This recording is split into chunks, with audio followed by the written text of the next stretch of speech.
विष्णूचा 8वा अवतार श्रीकृष्ण. मथुरेचा राजा कंस अत्यंत क्रूर आणि अहंकारी होता.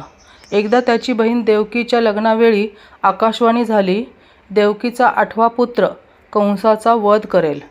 हे ऐकताच कंस घाबरला आणि त्याने देवकी व वासुदेव यांना तुरुंगात टाकले. देवकीला झालेली 7 मुले कंसाने मारली. पण भाद्रपद कृष्ण अष्टमीच्या मध्यरात्री तुरुंगात भगवान विष्णूंनी श्रीकृष्ण रूपात जन्म घेतला. त्या क्षणी चमत्कार घडला. साखळदंड तुटले, दरवाजे उघडले आणि पहारेकरी झोपले. वासुदेवांनी बालकृष्णाला टोपलीत ठेवले आणि मुसळधार पावसात यमुना नदी पार केली. शेषनागांनी आपल्या फण्यांनी कृष्णाचे रक्षण केले. गोकुळात नंद यशोदेच्या घरी कृष्णाला ठेवून ते परत आले.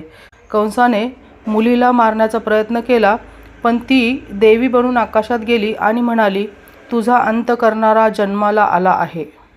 अशा प्रकारे विष्णूचा 8वा अवतार श्रीकृष्ण जन्माला आला, धर्माच्या रक्षणासाठी आणि अधर्माच्या नाशासाठी.